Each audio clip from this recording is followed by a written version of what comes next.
I feel like Uncle Sam when I talk to people right now and saying, hey, I want you, because it's a great time to be a property seller in this marketplace. We just had a nice little home that people bought 5 years ago. They paid $440 for the house. That property we put on the market about in December, first part of January. We listed it for $620. It just closed for $650, 47% gain. When they bought it, in 2017, it was on the market for 36 days. We had multiple offers and sold it in 6 days. So 36 days, 440, or today, 6 days, 650. You choose. Or get everything you've heard about the market crash for the February Market Report podcast for SLO County Real Estate with Hal Sweasey. So we've had some concessions, and there's more of that. We're not getting too much overbidding, as we had talked about, but that has really kept the market stable. I think overall, it lets the buyers know that, hey, that big drop we were waiting for, we may have already seen it. People need a place to live, and interest rates seem not to be a deterrent. The week after Christmas, my phone was blowing off the hook. I was out showing property every single morning to multiple buyers. 45 days before that, I was here at the office making phone calls. Couldn't find a buyer for the life of me. Local indicators suggest that time in your home is more valuable than timing in the market. With the SLO County Real Estate podcast, here's your host, James Bueno. The one and only Hal Sweasey. How are you, sir? You're just saying that because it's February and you want a Valentine's gift. James, you are kissing up. You got it all wrong. It's not the one and only Hal Sweasey. He's Hal Sweasey the third. Yeah. Oh, and his dad was in here yesterday, who's the second. Yeah. Oh, that's right. That's right. You know, I walked out of here one day and then I saw a gentleman standing out there. I said, hey, how are you? He shook my hand. He goes, Hal Sweasey. I go, he's not here, actually. He goes, no, I'm Hal Sweasey. I go, oh, there's another one. There's another one. I'm Hal Sweasey. I'm blank. Yeah. So what's your full name? Do you care to share that with people? Not particularly. I used to hide it as a kid, but it was, that's the name I was given. So it's Harold Byron Sweasey the third. Harold Byron Sweasey the third. Yeah, we didn't grow up the way the name sounds. Let's put it that way. Hal, we have somebody with us today, part of Team Sweasey. Who is it? Oh, yeah. Graham Baldwin, our buyer specialist, is here. He does a great job for us. Born and raised Arroyo Grande, scholarship athlete, Pac-10 school. Yeah, and all around pretty good guy. Devastatingly handsome, tall gentleman. Tall. Yeah. Pac-10 school. Did you go to Stanford? Oh. No, he went to the better one. Take off that red shirt. Oh. Is it red? Is it crimson? Isn't it a different color? It's cardinal. Cardinal. Which is a color, which I didn't... What am I thinking? Yeah, that's right. What sport did you play, Graham? I was a swimmer. Oh, okay. You're tall, yeah. The reach for the wall. Underwater basket weaving. Could you everybody beat, I'm sure. Could you get waist high in the water? I can get waist high in the water, yes. Oh, look Would at you that. like to see? No. Yeah. Who would win in a tennis match between I'm saying Hal and Graham? And, well... I'm horrible at ball sports. Okay. Yeah. And then... That's why I stuck to the water. Could you hang with Graham swimming? Oh, no. Okay. No, Only if I tied a rope to him and he dragged me across the pool. That's as seriously as close as I'm going to get. Yeah, I hate swimming. Well, maybe we need to have too hard. Like a cornhole tournament or something like that between you two. Just an absolutely. Yeah, air hockey. Yep. Air hockey or darts. What about a biathlon with just those sports involved? Yeah. Hey, look at it's sport almost to 5 decide. o'clock, and it's time to get to the bar. Okay, so let's talk about real Okay. estate. Are we avoiding the facts of the market? We are. No, so speaking of bar, kind of. Hal, let's talk about real quick what we have in the works. It's nothing final yet. JT actually came up with this idea, so I'm blaming you. But if it goes well, I'll take the credit. Well, in March, I am told we're going to go live on location. We're doing a live recording of this podcast. Yes. And it'll be video recorded. It will be audio recorded. You're leaving out some important things. I think there's going to be food and beverages there. There is going to be food and beverages provided by Graham Baldwin at a slightly reduced price. At you got to make some money on it. No, so we're going to invite some people directly, some of our podcast listeners, if they'd like to come in and see JT and Graham. they will be there. Well, and the cool thing is, because it's not like a radio show, it's a podcast, you know, I mean, we record it ahead of time, then we release it. This is the opportunity for anybody who's got questions about anything real estate to show up and put you guys on the spot. We're going to have an open microphone for questions. This is going to be dangerous. Right?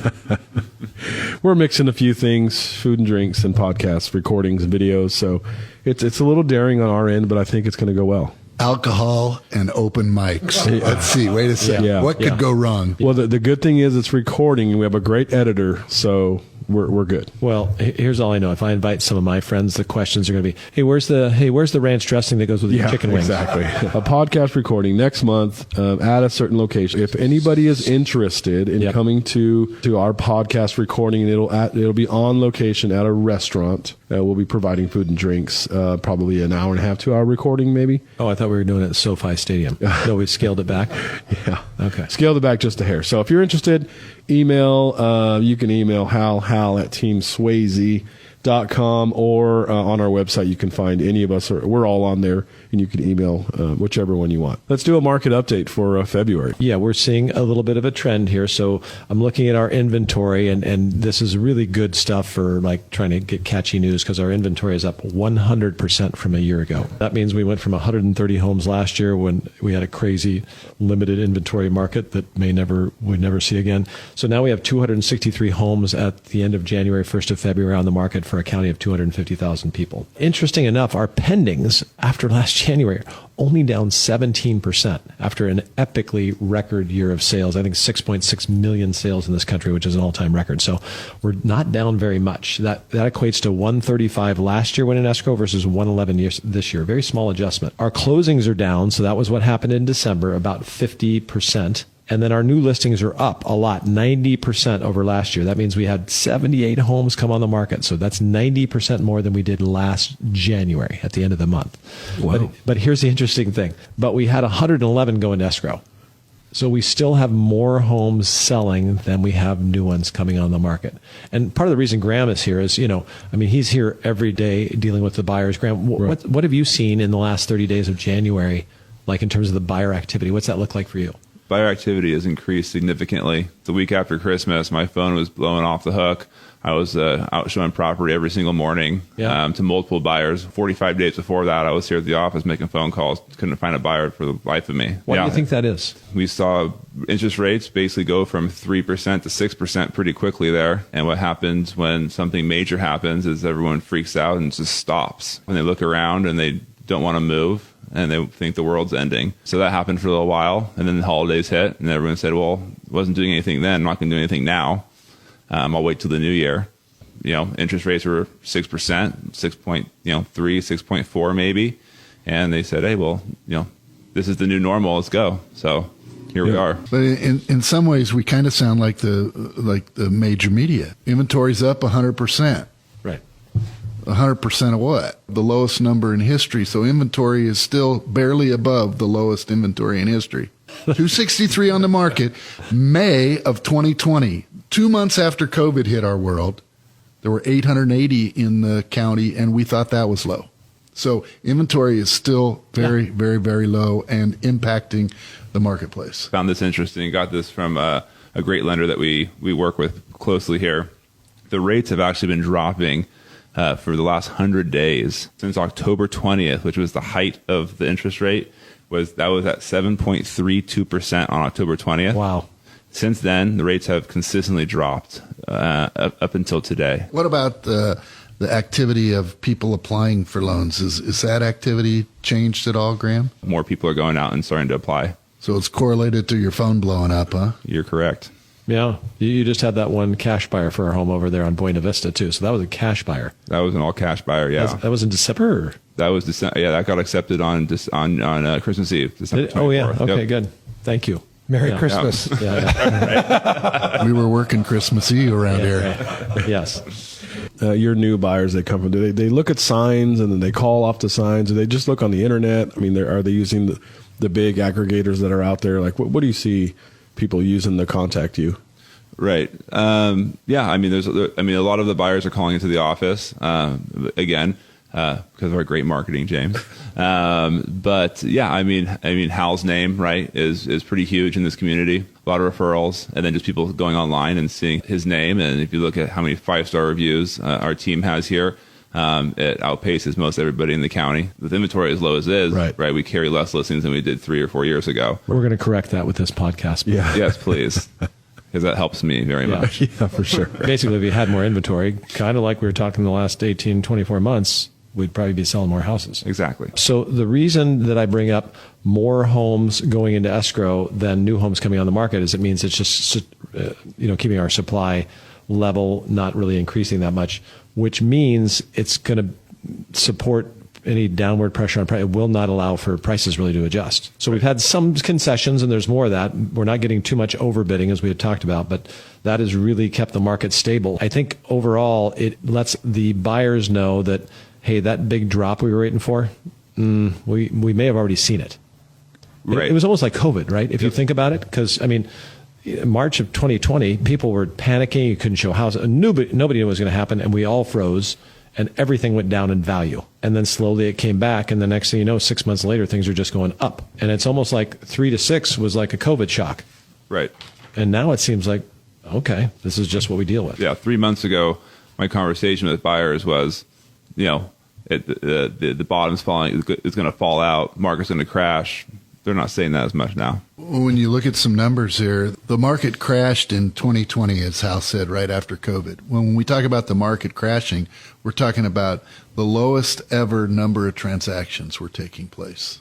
Yeah, nationwide and locally. And so when you look at where we are now, through the end of 2022, those numbers are almost at that low level that they were after COVID. So there are some experts that would suggest that the market crash in terms of number of sales, not pricing, has happened already, and it's behind us. And now what we're going to see is the number of transactions start to go back up to a more normal level. Let's face it, some people had to be bold. Like, if I think back in March or April of 2020, I had some wonderful clients that were opening and operating a hotel. Well, guess that you are out of business. You got staff to worry about. I mean, and they were selling and they were moving, and they sold their property at a very, very low price. And the buyer, local person, was nervous about it, scared. He did it, and guess what? He stepped forward. He was bold, and now, boy, has he done well. Unrealized gain, but happy in terms of rents, prices, everything that's going on with the homes. I just finished our little monthly video blog, right? And so my message usually has 3 points. This time I said, hey, I want to talk to sellers. And I feel like Uncle Sam when I talk to people right now and saying, hey, I want you, because it's a great time to be a property seller in this marketplace. I mean, I'll give an example.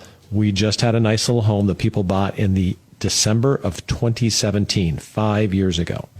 They paid $440 for the house. That property we put on the market about in December, first part of January, early. We listed it for $620. It just closed for $650. Okay, so that was a $210,000 or 47% gain. What city was that? It was in Napomo. Okay. When they bought it in 2017, it was on the market for 36 days. Didn't have multiple offers. It went lower than asking. We had multiple offers and sold it in 6 days. So 36 days, 440, or today, 6 days, 650. You choose. Which would you rather be a seller in? So it's a great time to be a seller of property. Well, I just pulled out my trusty calculator and did some quick math. If they put 20% down in 5 years, they only had a 238% return on their money. Was that was like 88,000, but they made 210. Yeah, and that's how much of a percentage gain? 238% on their money. I mean, you don't have to be a math major to go, okay, I put in 88,000 and I cashed out, for a $210,000 profit. And if you don't feel good about that, then you probably did flunk math. Yeah. That's easy math. Yeah. Right there. Yeah. They're happy. It's like the saying I always say, JT, it's not timing the market, it's time in the market. I'm glad you say that. He's going to get that eventually, James. Keep hammering. He'll get it. The smartest thing I've ever heard. Yeah, James. thanks. I have a few. Yeah. So my message for buyers is, I'm sorry.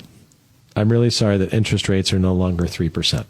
And at the same time, they should be glad that they're not the 40-year average of 8%.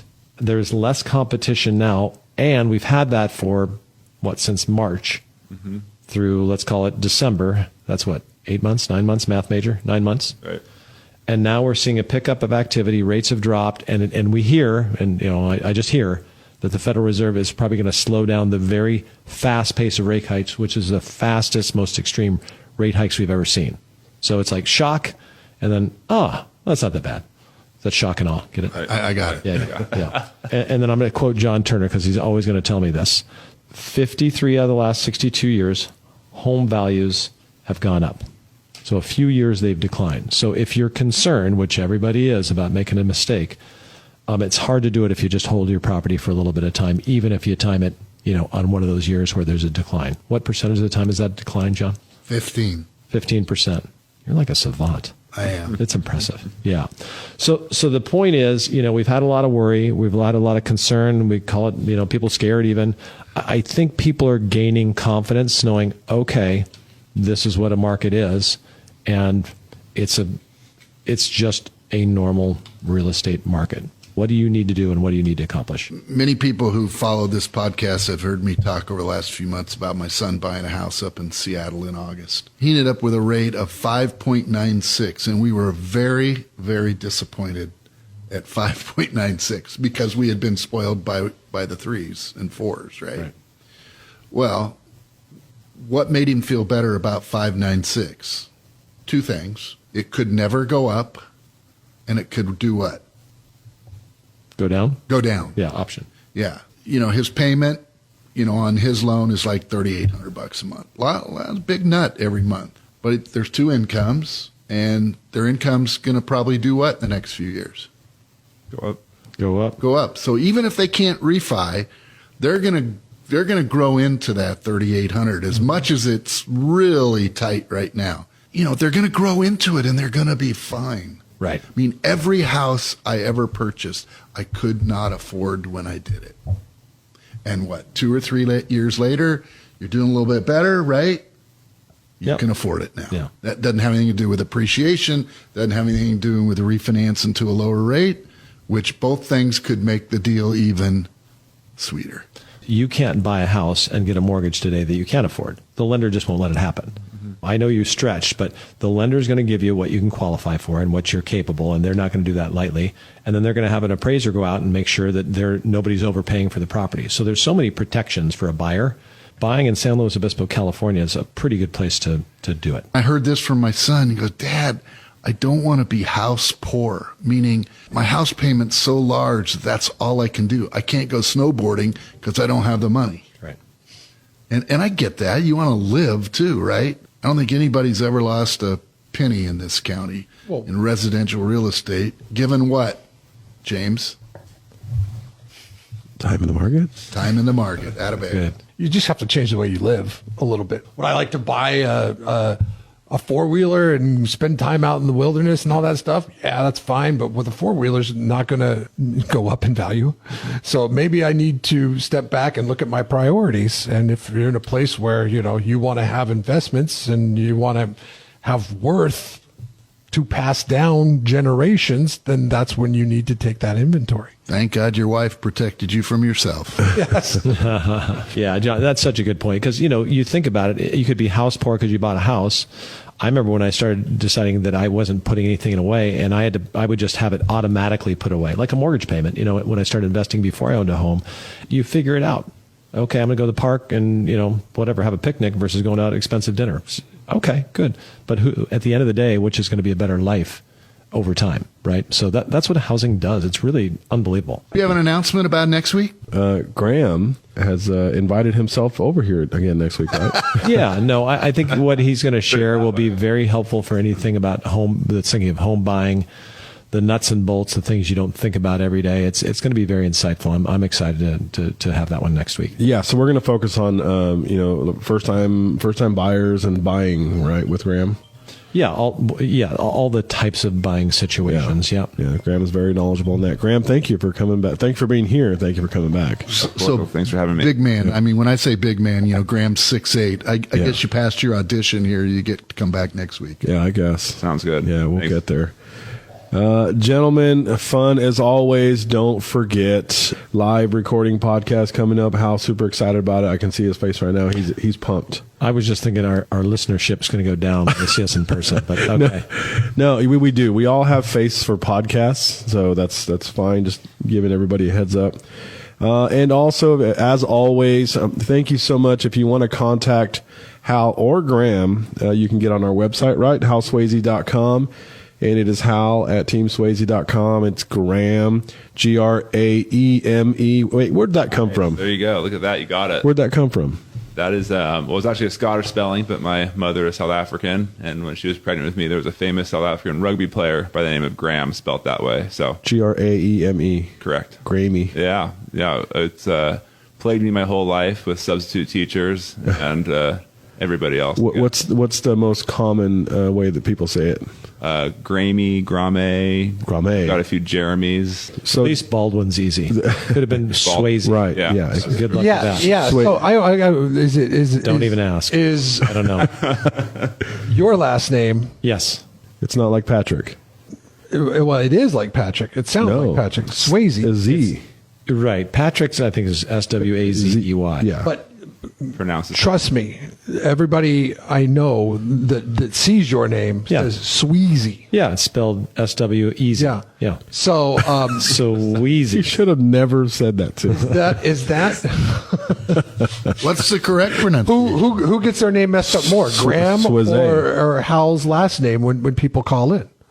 I think it's pretty even. We track everything in the office. Right. We'll start tracking that one, Jeff. That's a critical thing. Tally for us to board. know, yeah. Yeah. I just want to get you guys in a competition. Yeah. We should. Biathlon, a tennis, swimming biathlon. Let's start with an arm wrestle.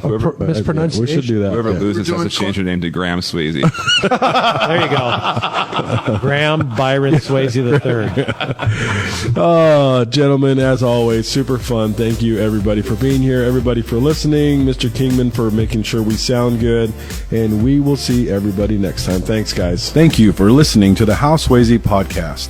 Be sure to subscribe and rate this podcast. It comes out every Monday, so check for it in your feed for the latest information on the San Luis Obispo County market.